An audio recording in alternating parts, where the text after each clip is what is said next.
Chapter 3 Life in Tehran. Radio and television influenced and dramatically shaped the desires and demands of Iran's children. As we grew up, they were broadcasting the Western lifestyle of the 1970s. By 10th grade, I was able to see the cultural difference between East and West.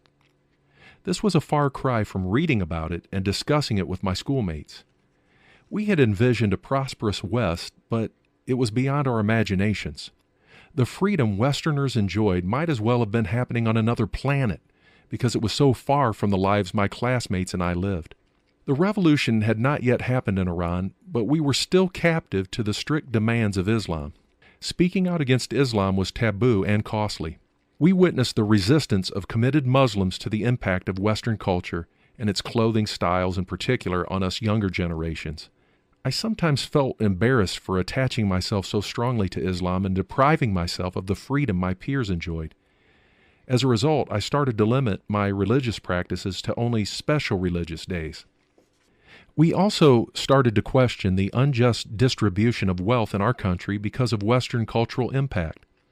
Along with other students, I believe the major cause of poverty in Iran was the misuse of the country's wealth and its rich oil reserves. Our fight against the regime was mainly expressed through our opinions, and they went virtually unnoticed. Whenever revolutionary-minded students got together to discuss the nation's problems, we voiced our desire for our leaders to have a parental heart for their nation rather than filling their own pockets. Voicing our opinions in journalism papers cost us high marks as punishment for criticizing Iranian leaders. Of course, not one of us dared link the problems directly to the Shah, the king of Iran, because it was very dangerous. We were careful not to directly blame the system itself. Otherwise, we would have risked danger to ourselves and our loved ones. We hope for poor students and their families to be financially supported by the government so one day they might be able to voice their opinions or play a role in the government of the country they work so hard for. It seemed unfair that only the rich governed Iran, supporting a system that protected their own interests. When I finished high school in 1975, I was accepted to a college in Tehran, the capital of Iran. I had never been away from my family, and it was the longest journey I ever made. I went to stay with a family in Tehran who had once spent a holiday in our village with relatives. They told me that I could not live in Tehran with the amount of savings I had and offered me a room in their home with food 3 times a day for 3,500 rials a month.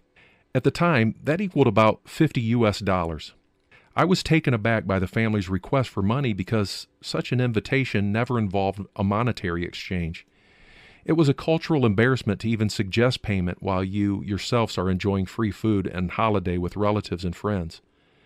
I was desperate to move to Tehran, so didn't give their demands much thought. I agreed to live with them and pay monthly rent. I moved into their home soon after. I quickly discovered that unlike traditional Iranian culture, the mother of the family was the decision maker. There were also many questionable situations that caused me to wonder about the family's moral values. They seemed quite different at home than what I saw on their vacation in Talesh. It also puzzled me that I couldn't discern what jobs the family members held. They seemed to be trying to keep the specifics of their employment secret. This might normally be the case if someone was engaged in work that was criminal in nature or less prestigious or even immoral. It was a strange eye-opener living with these people because they were so radically different than the family unit I was accustomed to. However, my desire to pursue my education put off deeper thoughts about the family's bizarre behavior.